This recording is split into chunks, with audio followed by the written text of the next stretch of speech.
పొత్తులో భాగంగా మిత్రపక్షాలకు ఎన్ని సీట్లు కేటాయిస్తామన్నది 2 నెలల క్రితం ఆ పార్టీ జాతీయ ప్రధాన కార్యదర్శి నారా లోకేష్ చెప్పేశారు. యువగళం పాదయాత్ర ముగింపు తర్వాత వరుసబెట్టి ఇంటర్వ్యూలు ఇచ్చేశారు. అందులో చాలా విషయాలు కుండబద్దలు కొట్టారు. దాని ప్రకారం చూస్తే 145 నుండి 150 సీట్లకు తగ్గకుండా టీడీపీ పోటీ చేసి తీరుతుందని ఒక మాట కూడా ఆయన చెప్పారు. లోకేష్ ఈ మాట చెప్పే నాటికి బీజేపీ పొత్తులో లేదు, కానీ ఉంటుందని ఆలోచనలు మాత్రం ఉన్నాయి. ఇప్పుడు చూస్తే బీజేపీ కూడా పొత్తు కూరుతోంది. మరి బీజేపీ పొత్తులోకి వస్తే టీడీపీ మొదటి నుండి అనుకున్నట్లుగా 150 సీట్లకు పోటీ చేయగలదా?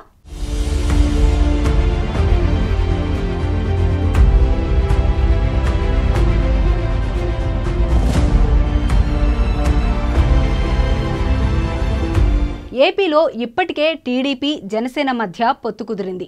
త్వరలోనే బీజేపీ కూడా కూటమిలో భాగం కానుంది. దీంతో సీట్ల పంపకాలు హాట్ టాపిక్గా మారింది. అయితే దానికి టీడీపీ దగ్గర సరిపడా వ్యూహాలు ఉన్నాయని అంటున్నారు. అవసరమైతే ఒక 5-10 తగ్గించుకుంటారు, కానీ 140కి మాత్రం అస్సలు తగ్గకుండా పోటీ చేయడం ఖాయమని అంటున్నారు. ఈ నంబరే ఫైనల్ అనుకుంటే పొత్తులో మిత్రులకు వదిలేది ఎన్ని సీట్లు అంటే ఖచ్చితంగా 35 సీట్లు మాత్రమే. ఈ సీట్లలోనే బీజేపీ జనసేనలను పంచుకోమని కోరుతుంది అంటున్నారు. ఇక బీజేపీకి నచ్చజెప్పడానికి కూడా మరో వర్గాన్ని కూడా టీడీపీ వెతుకుతోంది. అదేంటి అంటే ఎంపీ సీట్లు 1కి 2 అదనంగా ఇస్తామని. 2014లో 4 ఎంపీ సీట్లు బీజేపీకి పొత్తులో భాగంగా ఇచ్చారు. ఈసారి దాన్ని 6కు చేస్తామని టీడీపీ ప్రతిపాదిస్తోంది. అప్పట్లో 12 ఎమ్మెల్యే సీట్లు బీజేపీకి ఇస్తే గెలిచింది 4. దాంతో ఆ 4కు రెట్టింపు అంటే 8 అసెంబ్లీ సీట్లు ఇస్తామని ప్రతిపాదిస్తోంది. బీజేపీకి 8 సీట్లు పోతే 35లో మిగిలిన 27 సీట్లు జనసేనకు వదులుతారన్నమాట.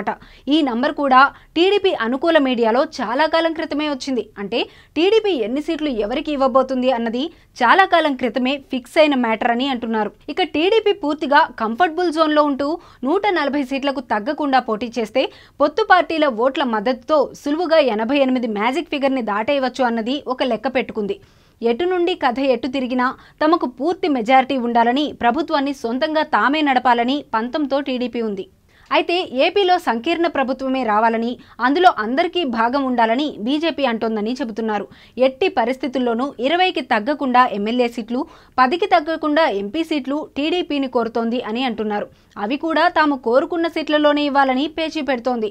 అదేవిధంగా జనసేనకు 30 సీట్లకు తగ్గకుండా చూడాలని అంటోంది. అంటే 50 సీట్లు ఈ రెండు పార్టీలు తీసుకొని టీడీపీని 125 సీట్లకే పోటీ చేయిస్తే మ్యాజిక్ ఫిగర్ 88 టీడీపీకి సొంతంగా రాదని, అప్పుడు కూటమి ప్రభుత్వం అధికారంలోకి వస్తుందని కాషాయ దళం ఆలోచన. ఇదే జరగాలని వారి ఆకాంక్ష కూడానట.